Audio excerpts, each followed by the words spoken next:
let's have another proving session, and this time it will focus on the epsilon delta definition of a limit.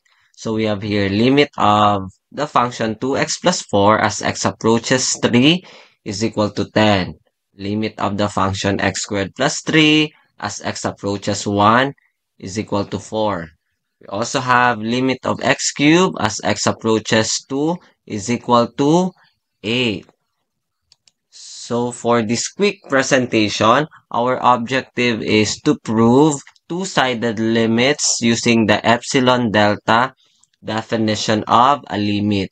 So at the end of this presentation, you will learn how to prove using this definition, the epsilon delta. So let's start with this limit of quantity 2x plus 4 as x approaches 3 is equal to 10. So before our proof, we will define first the epsilon delta definition and we will label A. Okay, the A is this one, 3. We also have the L, the limit, which is 10. We also have the function f of x, which is equal to 2x plus 4. And from the definition of epsilon delta, our if is the absolute value of quantity x minus a is greater than 0 but less than delta.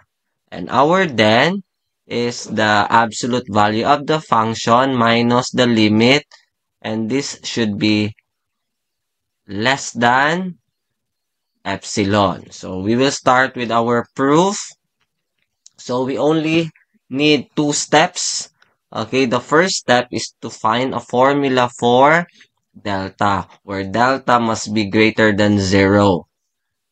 Okay, we can consider this one, okay, for us to get that formula for delta. So, we have the function 2x plus 4 minus the limit, okay, must be less than epsilon. So, it's like we will assume this one, okay, so that we can find that value of delta. So, from here, okay, this is the same as, okay, to simplify, absolute value of 2x minus 6, okay, less than epsilon. Further, we can express this one, common factor 2, and we'll have the other factor x minus 3. And then, we can actually express it like this, absolute value of 2 times absolute value of quantity x minus 3. And absolute value of 2 is equal to 2. And we also, okay, we have this remaining absolute value.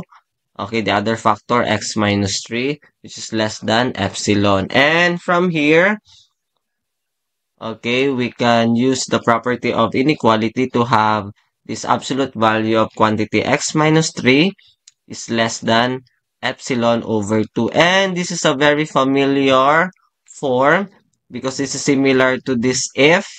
So from here, we can say that our delta is epsilon over 2, which is greater than 0.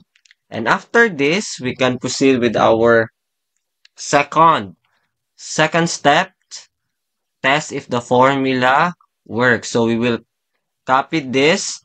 Okay, we can actually focus in this one. So absolute value of quantity x minus 3 is less than delta.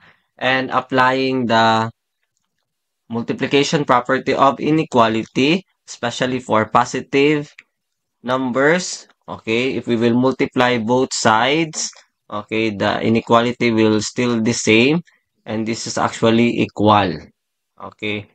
I mean, this is true, okay, and we will proceed.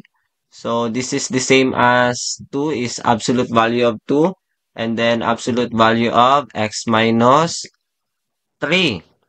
And less than 2, what is delta? From our first step, that is epsilon over 2. And to simplify further, this is the same as absolute value of 2 times quantity x minus 3. It's like we are working backwards. And this is epsilon. Okay, and we have absolute value of 2x plus 6 is less than epsilon. And from here, we can actually express this in this form. Okay, the function 2x plus 4 and then minus the limit is really, okay, its absolute value is less than epsilon. Since we were able to show that this is really true, we can say that the given two-sided limit is true.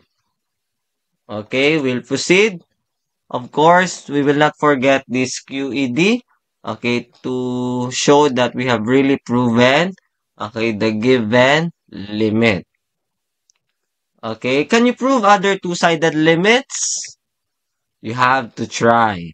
That is why I have here, okay, another mathematical task. So prove the limit of quantity x squared plus 3 where as x approaches 1 is equal to 4.